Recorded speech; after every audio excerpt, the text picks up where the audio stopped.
지금 이스라엘은 이 블레셋과의 전투 중입니다.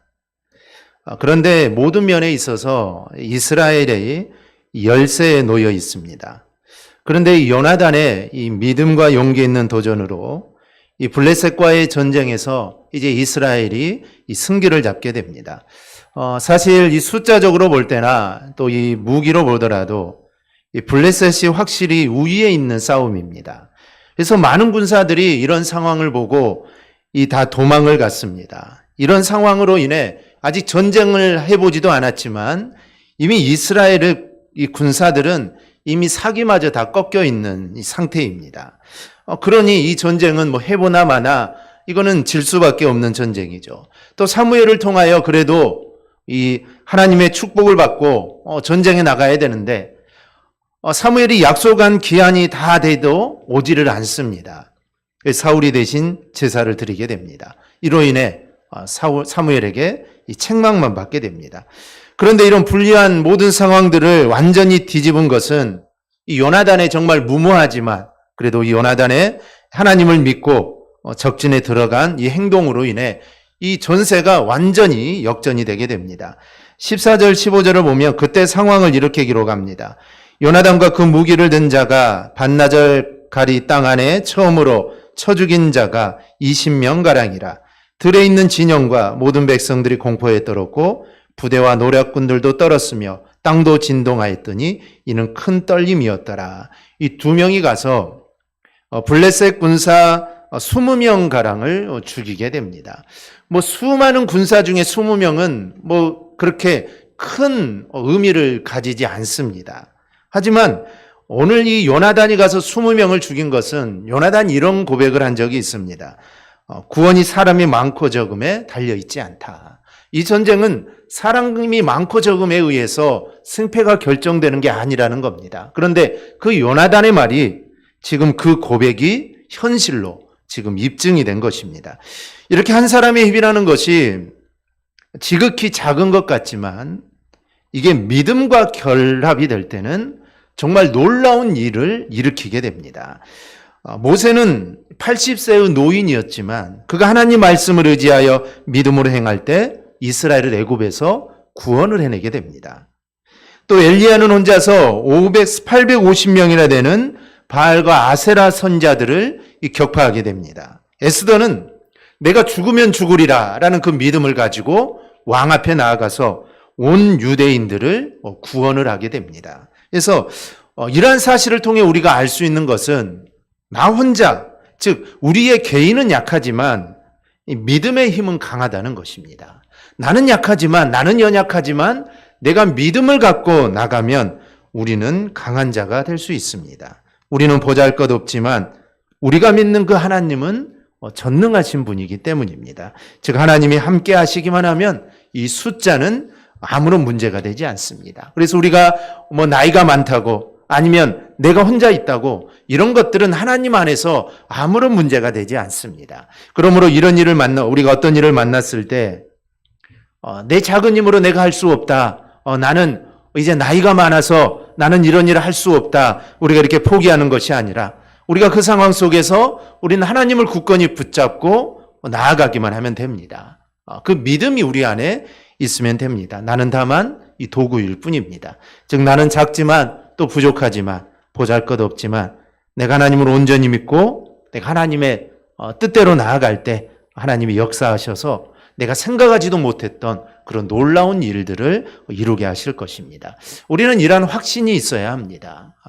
우리가 이런 이야기를 많이 듣지만 이러한 믿음에 대한 내 안에 확신이 있어야 합니다. 그리고 그 확신을 가지고 나아가야 합니다. 그런데 요나단에게는 이런 믿음의 확신이 있었습니다. 즉 나와 내 부하 둘만 가더라도 하나님이 큰 일을 이룰 것이다. 이런 확신이 있었기 때문에 그 믿음을 가지고 나아갈 때 하나님이 역사해 주신 겁니다. 우리도 오직 하나님을 굳건히 믿고 또 의지하고 나아감으로 하나님께 크게 쓰임받고 또 큰 역사를 이루는 우리 성도들이 꼭 될 수 있기를 바랍니다. 어쨌든 이런 요나단의 이런 행동으로 인해 블레셋은 스스로 무너졌습니다. 그리고 이스라엘은 갑자기 사기가 올라갑니다. 뭐 20명 죽었다고 뭐 대단한 일이 있겠습니까? 근데 하나님이 하신 일이죠. 지진도 일어나게 하고 그런 사건을 통해 블레셋 군사들의 마음속에 이 두려움을 하나님이 심어주신 것입니다. 이때 전쟁의 승기를 잡은 것처럼 보이자 사울은 이제 이 전쟁을 완전히 끝내기 위해 이스라엘 백성들에게 한 가지 명령을 내립니다. 그것은 저녁 때까지 아무도 음식을 먹지 못하도록 한 것입니다. 그런데 이게 그냥 단순히 명령이면 괜찮을 텐데 이 사울은 맹세를 시키며 명령을 내립니다. 너희가 하나님 앞에 맹세를 하라는 겁니다. 즉 저녁이 될 때까지 너희는 먹지 않겠다. 하나님 앞에 맹세를 하라. 그래서 이스라엘 백성들이 다 맹세를 하게 됩니다. 하나님 앞에서 블레셋을 징벌할 때까지 먹지 않겠다는 일종의 어찌 보면 이거는 서원이었습니다. 이미 사울이 이렇게 맹세를 시킨 것은 날이 저물기 전에 이 저녁이 되면 전쟁을 할 수 없으니 이 날이 저물기 전에 전쟁을 빨리 끝내고자 하는 그런 생각이 있었을 겁니다. 또 하나는 자신의 명예를 좀 드높이고자 하는 그런 아마 생각도 있었을 겁니다. 그런데 문제는 이 소원으로 인해 이스라엘 백성들이 전쟁을 하면서 하루 종일 굶었다는 게 이 문제입니다. 전쟁을 하는데 군인들의 음식은 정말 중요합니다. 지금도 마찬가지지만 전쟁에서 식량은 대단히 중요합니다. 식량이 없으면 이 전쟁은 이길 수가 없습니다. 임진왜란 때 이순신 장군이 해상권을 장악한 것이 그래서 정말 중요했던 겁니다. 예군이 육지에서 아무리 잘 싸워도 뒤에서 즉 일본에서 가지고 온 식량이 없으면 뭐 하루 이틀은 싸울 수 있지만 이 장기간 전쟁을 할 수 없습니다. 그런데 그 길목을 이순신 장군이 막고 있으니 일본에서 식량이 왜군들에게 들어가지를 못하는 겁니다. 그래서 왜군들이 힘있게 싸우지 못했던 것이죠. 그래서 전쟁에서 군사들이 먹는 이 음식은 정말 중요합니다. 그런데 이 사울의 맹세로 이 군사들은 이제 블레셋이 빨리 도망가다 보니까 이 음식 같은 것을 놓고 갔을 겁니다. 그런데 그것을 눈으로 보고도 가축이 있는데도 잡아먹지를 못합니다. 심지어 수풀 속에는 꿀이 있었습니다. 그런데 그것조차도 먹지를 못했습니다. 여러분 가나안 땅을 말할 때 어떤 땅이라고 부릅니까? 이 가나안 땅은 젖과 꿀이 흐르는 땅입니다. 정말 말 그대로 꿀이 흐르는 땅이 가나안 땅입니다. 실제로 벌들이 야생나무에 집을 짓고 거기에 꿀을 저장하기 때문에 이 넘친 꿀이 수풀에 흐를 정도였습니다. 이것만 먹어도 이 군사들의 사기가 얼마나 오르겠습니까? 그런데 군사들은 맹세를 했기 때문에 보고도 먹지를 못한 겁니다. 그런데 이 사울의 아들 요나단은 그 맹세를 듣지를 못했습니다. 그래서 막대기로 꿀을 한번 찍어 먹었는데 눈이 밝아질 정도였습니다. 하루 종일 굶고 있다가 꿀을 한번 찍어 먹으니 얼마나 힘이 솟겠습니까? 아마 그런 꿀만 찍어 먹었어도 아마 이스라엘은 활기를 띄었을 겁니다. 하지만 여호와께 맹세한 터라 그럴 수가 없었습니다. 전쟁에서 이스라엘이 승리는 하게 됩니다. 그런데 요나단의 말처럼 만약에 이스라엘 백성들이 음식을 먹었다면 아마 더 크게 이겼을 거다라는 겁니다. 그런데 하나님 앞에 맹세를 했기 때문에 이 하나님의 저주가 두려워서 그들은 그렇게 하지 못해서 승리는 얻었지만 대승은 거두지 못하게 됩니다. 그런데 문제는 여기서 끝난 게 아닙니다. 이제 믹마스에서 야알론까지 블레셋을 물리친 후에 하루 종일 굶었더니 이스라엘 백성들이 짐승을 보면서 막 닥치는 대로 잡아먹기 시작을 합니다. 이 저녁이 되었으니 맹세도 끝났습니다. 이제 모든 것들이 다 끝났죠. 그러니 먹을 것이 보이니 그들은 소와 송아지 양을 그냥 마구잡이로 다 잡아먹습니다. 그런데 이 과정에서 이들이 하나님 앞에 두 가지 범죄를 하게 됩니다. 그 하나는 소와 송아지를 함께 잡아먹었다는 점입니다. 레위기 22장 28절을 보면 이런 기록이 있습니다. 암소나 암양을 막론하고 어미와 새끼를 같은 날에 잡지 말지니라. 성경은 어미소와 송아지를 이렇게 함께 잡지 못하도록 했습니다. 여기는 두 가지 목적이 있습니다. 하나는 창조의 풍성함, 즉 씨를 번성시켜서 질서를 훼손하는 것을 막기 위함입니다. 즉 어미와 새끼를 같이 잡아먹으면 이 씨를 번성케 하지 못하겠죠. 그래서 어미를 잡아먹으면 새끼는 남겨두어야 되고 새끼를 잡아먹으면 어미는 남겨두어야 하는 게 이 하나님의 법칙입니다. 다른 하나는 어미와 그 새끼를 만약에 함께 하나님께 드림으로 인하면 그렇게 드리게 되면 한 사람의 생계가 큰 타격을 받을 것입니다. 두 마리를 함께 드리니 얼마나 경제가 어렵겠습니까? 그래서 하나님은 그것을 방지하기 위해서 이렇게 함께 죽이거나 그러지 못하도록 한 것이죠. 그런데 이 배고픈 저들은 이게 소인지 송아지인지 가릴 여유가 없습니다. 그래서 우선 먹어야 합니다. 그래서 이렇게 하나님의 율법을 가볍게 여기는 죄를 범하게 됩니다. 다른 하나는 급하게 잡아먹다 보니 피를 완전히 빼지 않고 먹었습니다. 이게 더 큰 문제죠. 이게 더 큰 문제입니다. 어미 소와 송아지를 함께 드릴 수도 있고 함께 잡아먹을 수도 있을 겁니다. 실수로 할 수도 있지만 하나님은 고기를 먹는 것을 허락하시면서 반드시 피채 먹어서는 안 된다라고 이걸 금하셨습니다. 그런데 이 명령은 창세기로부터 시작해서 레위기, 신명기까지 하나님이 계속해서 반복해서 말씀합니다. 이 말씀은 이게 정말 중요하다는 것입니다. 하지만 배고픈 이스라엘은 이 지금 피가 다 빠졌는지 아닌지 이 신경 쓸 여유가 없습니다. 그래서 닥치는 대로 잡아먹게 되죠. 그런데 이 모든 원인이 사울에게 있었던 것입니다. 사울이 이런 맹세를 시키지 않았다면 그들은 이렇게 허겁지겁 먹을 이유가 없었겠죠. 이 사울의 아들 요나단의 말처럼 사울 왕은 이스라엘을 곤란하게 했던 것입니다. 만약 그 맹세를 하지 않았다면 이스라엘 백성은 죄도 범하지 않았을 것이고 이스라엘은 아마 더 큰 승리를 아마 거두었을 것입니다. 그리고 또 피채 먹는 이 죄악도 그들은 범하지 않았을 것입니다. 우리는 이야기 속에서 생각해야 될 것이 있습니다. 이 사울의 어찌 보면 정말 어리석은 이 행동, 그가 하나님 앞에 정말 어찌 보면 잘 보이고 이번 승리를 하나님께 드리고자 하는 마음이 있었지만 그가 잘못된 어리석은 행동으로 인해 그의 백성들을 곤란하게 했던 것처럼 우리가 하나님 앞에 지혜롭게 행동하지 못할 경우 우리도 누군가를 곤란하게 만들 수가 있다는 것입니다. 그래서 우리가 오늘 말씀을 통해 좀 생각해야 될 것이 정말 많이 있습니다. 첫째는 섣부른 소원이나 맹세를 하지 않아야 합니다. 우리가 이 땅을 살아가면서 많은 사람들을 만나고 또 그 사람들과 약속을 합니다. 또 사업을 하다 보면 이 계약을 하게 되죠. 우리는 사람 앞에서 하는 약속도 당연히 가볍게 여겨서는 안 됩니다.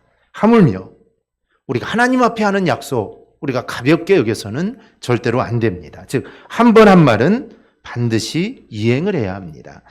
가볍게 섣부르게 우리가 맹세했어도 그것을 이루어야 하는 순간이 오기 때문입니다. 그래서 우리는 소원이나 맹세 아니면 또 하나님과 하는 약속, 이런 약속들은 우리가 섣불리 또 우리의 감정에 의해서 해서는 절대로 안 되는 것입니다. 요즘은 그렇지 않지만 옛날에는 부흥회를 하면 이 헌금 작정을 참 많이 했습니다. 그래서 부흥 강사 목사님이 그때는 지금은 그렇게 말한 그런 목사님들은 없죠. 근데 초기에는 저 어렸을 때도 그런 목사님들이 많이 계셨는데 건축업금 작정하세요 그러면 막 그 자리에서 1,000만 원, 2,000만 원 이렇게 섣불리 우리가 약속하고 하나님께 헌신하는 이런 부분들이 많습니다. 어찌 보면 한편으로는 하나님을 향한 헌신이지만 그런 모든 부분들이 어찌 보면 섣부른 것입니다. 그 시간의 감정에 의해서 그 시간에 내가 은혜 받았다는 그 감정에 의해서 우리가 그런 것들을 정말 많이 약속하고 있는데 그렇게 섣불리 우리가 하나님께 약속하고 서운해서는 안 된다는 겁니다. 왜냐하면 하나님 앞에 하는 것은 정말 우리가 반드시 지켜야 하기 때문입니다. 하나님의 하신 약속이기 때문이죠. 오늘 사울의 경우를 보면 이거는 질 수밖에 없는 전쟁입니다. 그런데 신기하게도 이 전쟁이 이겨가고 있습니다. 근데 사울은 그 원인을 모릅니다. 어떻게 이런 일이 일어날까? 원인을 모르죠. 그래서 그는 이게 하나님이 우리에게 주신 기회라고 생각을 합니다. 그래서 이번 기회에 내가 블레셋에게 하나님의 살아계심을 내가 한번 보여줘야겠다. 이런 생각을 하게 되죠. 그래서 하나님을 위하는 마음으로 이 같은 맹세를 한 것입니다. 어찌 보면 하나님께 순수하게 소원하려는 마음이 있었다고 볼 수 있습니다. 그래서 하나님을 이름을 위하여서 우리가 지금 싸우는데 이 먹는 것 갖고 우리가 이런 게 연연하게 되겠느냐라는 것이죠. 하나님을 위해 싸우는데 이 먹는 거 우리가 과감히 우리가 다 없애버리고 우리가 전쟁에 승리를 해야겠다. 이런 생각으로 이런 맹세를 시킨 겁니다. 여호수아 10장을 보면 이스라엘과 아모리족 속 5왕과의 전쟁이 나옵니다. 그런데 이 전쟁은 하나님께서 승리를 약속해 주신 전쟁입니다. 5나라 연합군과 이스라엘 한 나라가 싸우니 이게 전쟁이 쉽지 않을 전쟁입니다. 그런데 하나님이 승리를 주셨다고 미리 말씀을 하셨기에 여호수아는 담대히 전쟁에 임하게 됩니다. 그런데 5왕이 연합을 했으니 이 군사가 얼마나 많겠습니까? 그러니 이 죽여도 끝이 없습니다. 그래서 여호수아가 이렇게 기도하죠. 태양아 너는 기브온 위에 머무르라. 달아 너도 야알론 골짜기에서 그리할지어다. 즉 태양이 멈추라고 기도를 합니다. 태양이 멈추어야 낮 시간에 그들을 다 죽일 거 아닙니까? 그런데 그 기도대로 되죠. 근데 이거는 하나님께 이기는 모습을 보여드리는 일종의 소원과 같은 겁니다. 이 선포죠. 소원과 하나님께 이렇게 해달라는 소원과 같은 겁니다. 그런데 사울도 그렇게 하나님께 이 전쟁을 드리고 싶었을 겁니다. 완전한 승리를 하고 싶었던 겁니다. 그런데 신중해야 합니다.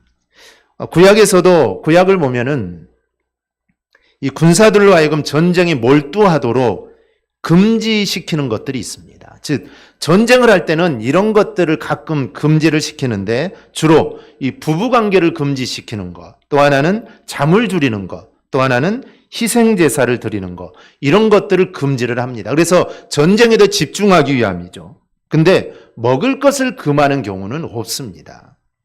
나가서 싸울 군사가 먹지 않는 것, 이거는 있을 수 없는 일입니다. 오히려 군사들에게는 더 많은 것을 먹이는 게 이게 바로 더 상례입니다. 그러므로 사울왕의 맹세는 너무 신중하지 못했다는 겁니다.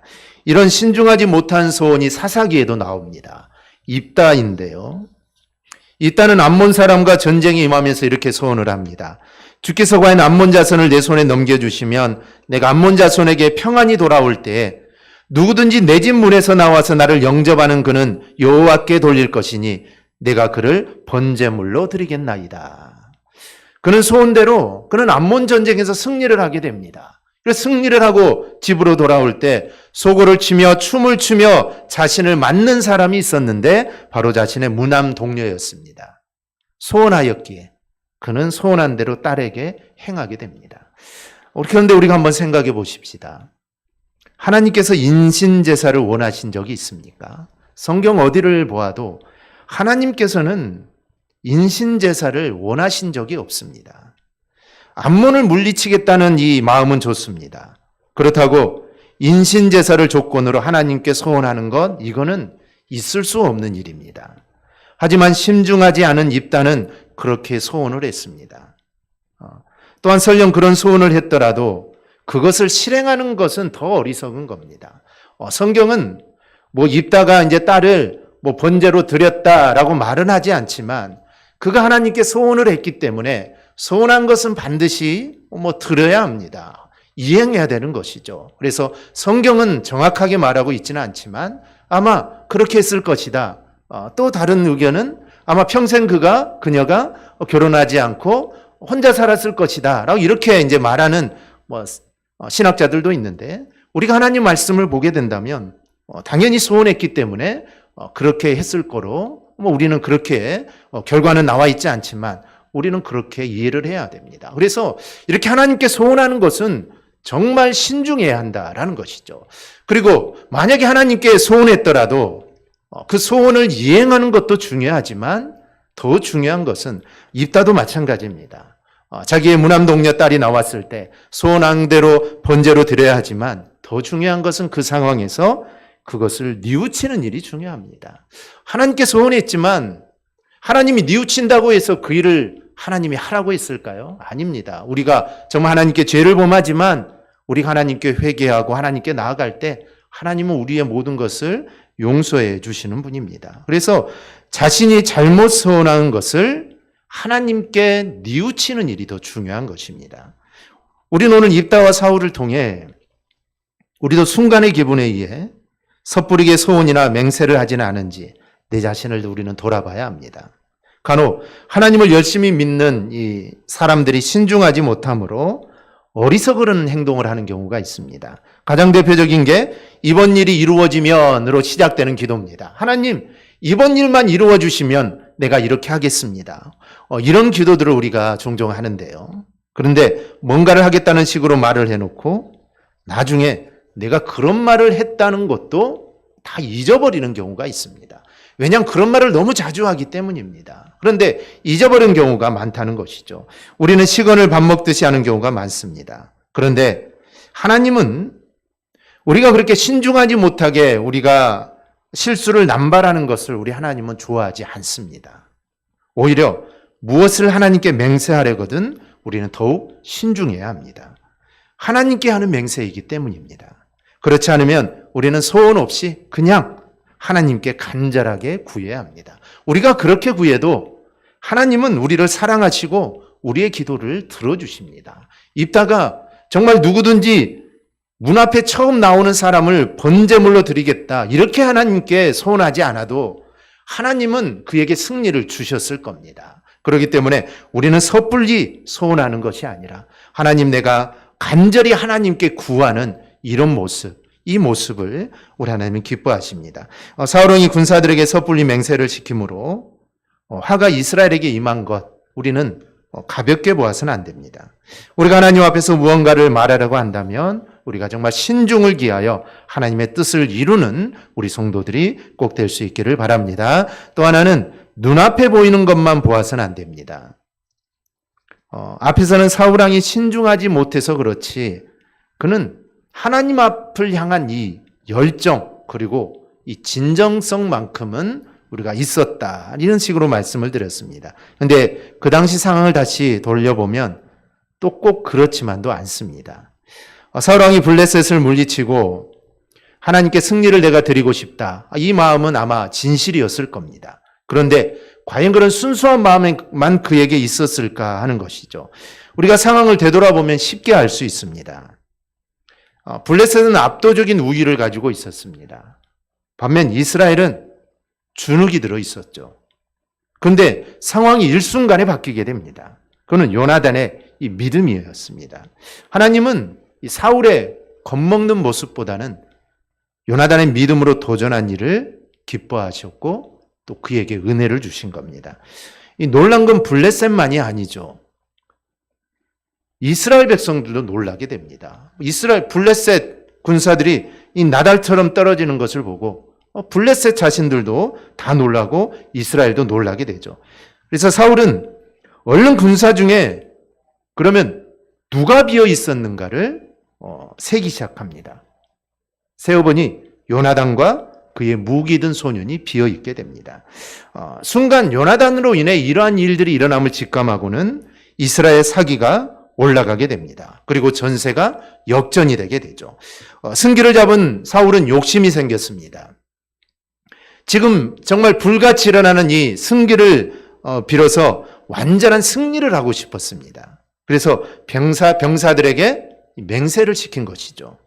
완전 이길 때까지 어느 누구도 아무것도 먹지 말라는 겁니다. 이것은 눈앞에 보이는 승리를 놓치고 싶지 않았던 이 사울왕의 이 욕심이었습니다. 왜냐하면 군사들은 아침 일찍부터 준비하고 나왔기 때문에 이 먹은 것이 없습니다. 그러니 얼마나 허기가 지겠습니까? 그러니 비록 이기고는 싶었지만 군사들의 체력은 이미 고갈이 난 상태입니다. 지혜로운 장수라면 승리만을 바라볼 것이 아니라 군사들의 상황을 볼 수 있어야 합니다. 그래서 군사들에게 더 먹을 것을 주어서 체력적으로도 보강을 시키고 그래서 전쟁을 함으로 승리를 완전히 거머쥐어야 했을 겁니다. 하지만 사울은 이제 조금만 더 밀어붙이면 정말 음식을 먹는 시간까지 아껴서 조금만 더 밀어붙이면 완전히 승리할 수 있다라고 생각을 했을 겁니다. 그래서 정말 블레셋이 얼마나 골치 아픈 민족입니까? 사사건건 침략에 와서 양도 잡아가고 수수대 와서 다 가져가니 얼마나 골치가 아픕니까? 그래서 완전히 이번에 승리해서 블레셋을 물리치고 싶었을 것입니다. 눈앞에 일어나는 일만 보면 우리가 신중한 판단을 내리기가 어렵습니다. 이 보이는 게 전부라고 생각하기 때문입니다. 지금 승기를 잡았다는 것이 전부는 아닙니다. 지금 주어진 승기를 어떻게 완전한 승리로 가져갈까? 이게 더 중요한 것입니다. 사울은 눈앞만 바라보다 결국 하나님께서 주신 기회를 어찌 보면 놓친 것입니다. 이번 기회는 정말 사울이 하나님 앞에 죄를 지었음에도 불구하고 하나님은 사울에게 승리를 주신 겁니다. 그러면 이 승리를 완전한 승리로 이끌어야 되는데 그렇게 하지도 못했고 또 이스라엘로 하여금 범죄를 하게 됩니다. 조금만 더 밀어붙이면, 조금만 더 만약에 이 사울이 더 멀리 봤다면 그는 범죄하지도 않으면서 완전한 승리를 했을 겁니다. 우리도 마찬가지입니다. 우리가 어떤 일을 하든지 눈에 보이는 것만 우리가 쫓아간다면 사울과 같이 섣부른 판단을 하게 됩니다. 그리고 그렇게 함으로 하나님이 주신 기회를 우리가 놓치게 됩니다. 히브리서 11장을 보면 히브리 기자는 이렇게 말합니다. 믿음은 바라는 것들의 실상이요 보이지 않는 것들의 증거니. 즉 믿음을 가진 자는 보이지 않는 것을 보아야 합니다. 즉 믿음을 가진 자는 보이지 않는 것을 보게 되는 것입니다. 즉 내 안에 믿음이 있으면 보이지는 않지만 그것을 보는 눈이 바로 열리게 됩니다. 즉 믿음이 있는 자에게 이러한 일들이 일어나게 됩니다. 그래서 우리는 때로는 보이지 않는 것들을 보면서 우리가 나아갈 필요가 우리 안에 있습니다. 그러고 보면 사울은 블레셋을 두려워할 때도 눈에 보이는 것만 봤습니다. 군사 숫자만 보았죠. 그리고 지금도 맹세를 하게 된 건 역시도 눈앞에 보이는 승리만 본 것입니다. 승리가 뭐 그리 중요하겠습니까? 성공이 뭐 그리 중요합니까? 실패하더라도 우리는 하나님 안에 있어야 되고 또 우리는 믿음을 가져야 합니다. 왜냐하면 승리와 성공은 하나님이 주관하기 때문입니다. 그렇기 때문에 우리는 정말 믿음의 눈으로 보이지 않는 하나님을, 나와 함께하는 하나님을 우리는 볼 수 있어야 합니다. 오히려 숫자적인 우세에 있는 블레셋으로 넘어가고자 했던 이 요나단이 어찌 보면 보이지 않는 걸 보는 눈을 가졌던 사람입니다. 즉 하나님이 나와 함께함을 요나단은 보았던 것이죠. 그래서 블레셋으로 가게 된 것입니다. 우리는 사울과 같이 이 보이는 것에만 마음을 빼앗겨서는 곤란합니다. 우리는 요나단과 같이 보이지 않는 하나님을 볼 수 있는 우리는 가져야 합니다. 그래서 우리가 신앙생활 할 때도 또 우리가 믿음 생활할 때도 마찬가지고 또 교회가 어떠한 일을 해나갈 때도 마찬가지입니다. 당장 눈에 보이는 것, 당장 눈앞에 있는 것을 본다면 우리는 하나님의 일을 이룰 수 없습니다. 조금 어렵더라도 아니면 조금 힘들더라도 우리가 어려운 상황에 있다 하더라도 우리가 보이지 않는, 즉 우리와 함께 하시고 이 일을 역사하시는 하나님을 우리는 믿음의 눈으로 볼 줄 알아야 합니다. 그래야만 하나님의 일을 우리가 이룰 수 있습니다. 또 하나는 문제의 원인을 다른 사람이 아니라 자신에게 찾을 줄 알아야 합니다. 사울은 밤이 되었지만 더 싸우고 싶었습니다. 블레셋을 완전히 잡을 좋은 기회였기 때문입니다. 그런데 그때 제사장이 스톱을 시킵니다. 그만하자라는 것이죠. 그리고 하나님께 물어보자 제안을 합니다. 37절을 보면 이렇게 기록되어 있습니다. 사울이 하나님께 묻자오되 내가 블레셋 사람들을 추격하리이까 주께서 그들을 이스라엘 손에 넘기시겠나이까 하되 그날에 대답하지 아니하시는지라. 하나님이 아무런 대답을 하지 않습니다. 여러분, 하나님이 대답하지 않는다는 것은 이유가 있다는 것입니다. 그런데 이 이유를 알아야 되는데 사울은 그것까지 생각하지 못한 것입니다. 자신을 돌아봐야 되는데 돌아보지 못하고 다른 곳에서 원인을 찾으려고 합니다. 그래서 하나님이 응답하시지 않는 게 누구 죄 때문에 있다라고 생각을 하고 그 사람을 찾기 시작합니다. 그래서 제비를 뽑으면서 또 맹세를 합니다. 이것도 신중하지 못한 것이지만 자신의 아들 만약에 요나단에게 원인이 있다 하더라도 반드시 죽을 거다라고 말을 합니다. 근데 그 말이 씨가 되어버리죠. 제비를 뽑습니다. 결국 자신과 요나단만 남게 됩니다. 이제 둘 중에 하나가 죄를 지었다는 것이죠. 그러면 보통 같으면 여기서 멈춰야 되는데 사울은 또 제비를 뽑습니다. 결국 요나단을 가리키게 되죠. 사울이 깨어있는 사람이라면 정말 이번 전쟁을 저녁까지 이어가지 못하게 하는 이런 모든 일들이 자기의 욕심 때문이라는 것을 알아야 되는데 그는 깨닫지를 못합니다. 그때가 아니라고 한다면 적어도 제비 뽑기에서 이제 자신과 요나단만 남겨두었을 때 사울은 깨달아야 했습니다. 그런데 그때도 깨닫지 못합니다. 그리고 요나단이 제비를 뽑혔는데도 이 사울은 그때서도 깨닫지 못합니다. 요나단은 아버지의 맹세를 몰랐지만 이제 듣게 되었죠. 그래서 하나님 앞에 한 맹세이기 때문에 어쨌든 내가 그걸 어겼기에 자신은 죽어야 한다라고 대답을 합니다. 아무리 사울이 깨달음이 없다 하더라도 이쯤 된다면 자기의 아들 요나단이 내가 죽어야겠다라고 말을 한다면 그제서야라도 깨달아야 했습니다.